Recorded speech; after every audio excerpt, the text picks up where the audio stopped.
बोला मैं बहुत गरीब ब्राह्मण हूँ, मैं भी क्या के लिए यहाँ घूमता हूँ। यदि आप कोई उपाय जानते हैं तो कृपा कर मुझे बताओ जिससे मेरी दरिद्रता दूर हो जाए। बूढ़े ब्राह्मण का रूप धारण हुए भगवान विष्णु बोले, भगवान सत्यनारायण का व्रत करने से मनोवांछित फल प्राप्त हो सकता है, इसलिए आप इस व्रत को करो। इसका व्रत करने से मनुष्य सब दुखों से छुटकारा पा जाता है। वृद्ध ब्राह्मण विप्र ब्राह्मण को सत्यनारायण के व्रत के विधान को बताकर बूढ़े ब्राह्मण रूपी भगवान अंतर्ध्यान हो गए। तब विप्र ब्राह्मण ने प्रातःकाल भगवान सत्यनारायण का व्रत करने का मन में दृढ़ निश्चय कर लिया। इस प्रकार सोचते हुए वह ब्राह्मण को रात भर नींद नहीं आई। तब प्रातः उठकर सत्यनारायण के व्रत का ब्राह्मण ने संकल्प कर लिया। इस प्रकार संकल्प कर लेने पर ब्राह्मण भिक्षा के लिए निकल पड़ा। उसी भिक्षा में प्रचुर मात्रा में द्रव्य प्राप्त हुआ। तब उसने अपने बंधु बांधवों के साथ सत्यनारायण भगवान का व्रत किया, जिसके प्रभाव से वह गरीब से धनवान बन गया। इस व्रत के प्रभाव से वह ब्राह्मण और ब्राह्मणों में श्रेष्ठ हो गया तथा वह प्रत्येक महीने सत्यनारायण का व्रत करने लगा। श्री हरि भगवान बोले, सतानंद ब्राह्मण के कुटुंब सहित पूजा करने की बात सुनकर और मनुष्य भी व्रत करने लगे। सब पापों से मुक्ति दिलाने वाला तथा मोक्ष प्रदान करने वाला यह व्रत जो मनुष्य करता है वह सब पापों से छूटकर दुर्लभ मोक्ष को पाता है। सब दुखों से मनुष्य को छुटकारा मिल जाता है। बोलो सत्यनारायण भगवान की जय, भगवान की जय।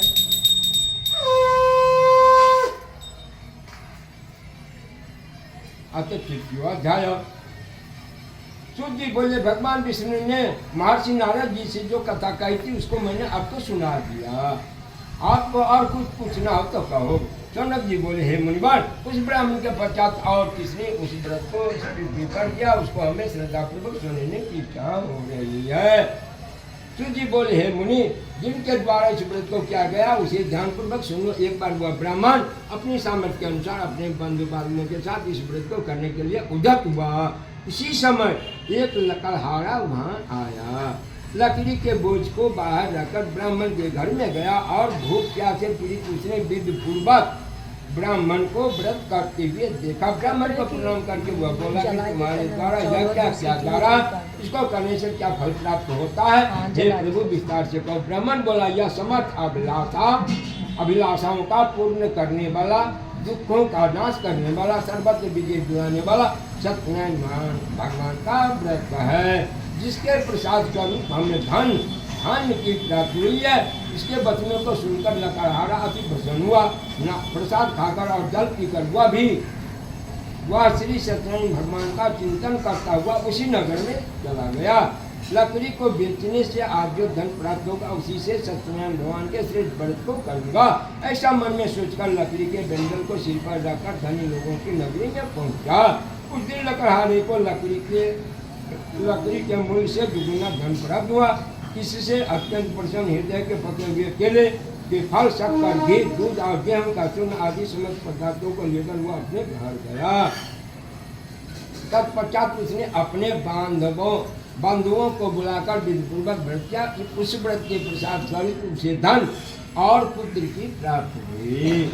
इस लोक में सुख भोग का अंत में हुआ सत्यलोक हो गया है। मुनि श्रेष्ठ, अब मैं दूसरी कथा करता हूँ, ध्यान पूर्वक सुनो। बोलो विष्णु भगवान की जय, भगवान की जय।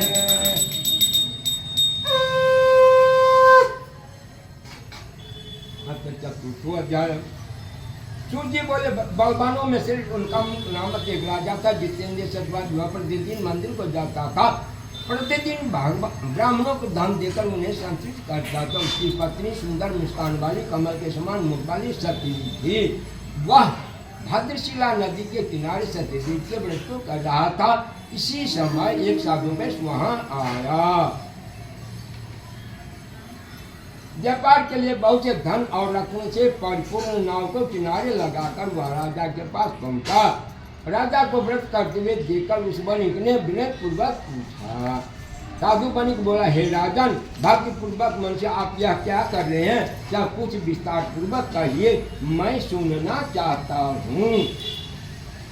राजा बोला, हे साधु, यह अत्यंत तेजस्वी विष्णु भगवान का पूजन और इस व्रत को अपने बंधु बांधवों के साथ पुत्र प्राप्ति की आकांक्षा से करता हूँ। राजा के वचनों को सुनकर साधु वैश्य राजा को प्रणाम करके मधुर वाणी से बोला कि हे राजन, इस व्रत की संपूर्ण विधि कहने की कृपा कीजिए। मैं भी इस व्रत को करना चाहता हूँ, क्योंकि मेरे घर भी कोई संतान नहीं है। इस व्रत को करने से अवश्य संतान की प्राप्ति होगी। व्यापार का कार्य समाप्त करके आनंद पूर्वक घर जाकर उसने अपनी पत्नी से इस व्रत के बारे में कहा और संकल्प किया कि जब मेरे घर संतान होगी तो मैं भी भगवान सत्यनारायण का व्रत करूंगा। थोड़े समय बाद भगवान की कृपा से लीलावती गर्भवती हो गई। गर्भ के पूर्ण होने पर 9 माह बाद वैश्य की पत्नी ने एक सुंदर बालिका को जन्म दिया और वह शुक्ल पक्ष के चंद्रमा की बात बढ़ने लगी। तब वैश्य और उसकी पत्नी ने कन्या का नामकरण संस्कार कराया और उसका नाम कलावती रखा। तब लीलावती अपने पति से मधुर शब्दों में बोली कि आपने जो पहले संकल्प किया था उसे पूरा क्यों नहीं कर रहे हैं। साधु नामक वैश्य अपनी पत्नी से बोला, है प्रिय, इस कन्या के नाम करने में बहुत धन खर्च हो गया है, इसलिए इसके विवाह के समय यह व्रत करूंगा। इस प्रकार अपनी स्त्री को समझा कर वह नगर में व्यापार ही चला गया। तब भगवान की कृपा से कलावती अल्पकाल में ही पिता के घर में सयानी हो गई। एक दिन साधु ने अपनी कन्या कलावती को नगर में अपनी सहेलियों के साथ घूमते हुए देखा और मन में विचार करने लगा कि कन्या विवाह के योग्य हो गई है। अतः दूतों को बुलाकर कहा, मेरी कन्या के लिए सुंदर श्रेष्ठ वर की खोज करो। साधु नामक वैश्य की आज्ञा से दूत कांचन नगर में गए। कांचन नगर में दूतों ने एक वैश्य पुत्र को देखा जो सुंदर और शुभ गुणों से संपन्न था। वह लड़का जात का कुलीन था।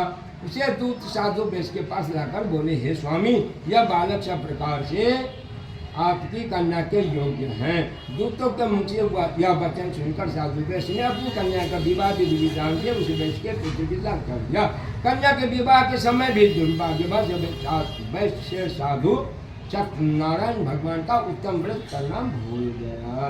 भगवान इस पर से रुष्ट हो गए। व्यापारी साधु वैश्य ने विवाहोपरांत निश्चय किया कि व्यापार के लिए जाना चाहिए। अपना दामाद को लेकर वह व्यापार हेतु घर से निकला। रत्नसारपुर नगर में पहुंचकर समुद्र के समीप नौका खड़ी करके वह दामाद के साथ व्यापार करने लगा, अर्थात अपना सामान बिक्री करने लगा। रत्नसारपुर नगर के स्वामी चंद्रकेतु राजा थे। उस समय भगवान सत्यनारायण ने बरस प्रतिज्ञाबद्ध साधु वैश्य को शाप दिया कि तुमको भविष्य में कठिन से कठिन तथा महान दुख प्राप्त हो। उसी दिन चोर राजा के धन को चुराकर उसी ओर भागे जहाँ पर साधु वैश्य अपने दामाद के साथ सोया हुआ था। चोरों के पीछे राजा के सिपाही भी लगे थे। सिपाहियों के डर से चोर धन को वैश्य के यहाँ छुपाकर भाग गए। सिपाहियों ने वैश्य के निकट पहुंचकर देखा कि राजा का सारा धन वहाँ पर में रखा हुआ है। अतः सिपाहियों ने उन दोनों को चोर समझकर उन्हें बांधकर राजा के पास ले आए। सिपाहियों ने हर्षपूर्वक राजा से कहा, हे प्रभु, यही दोनों चोर हैं जो आपके धन को चुराकर भागे थे, इनको उचित सजा दीजिए। राजा ने आज्ञा दी, इन दोनों को शीघ्र बांधकर महादुर्ग के कारागार में डाल दो। भगवान बोलो विष्णु भगवान की जय, भगवान की जय।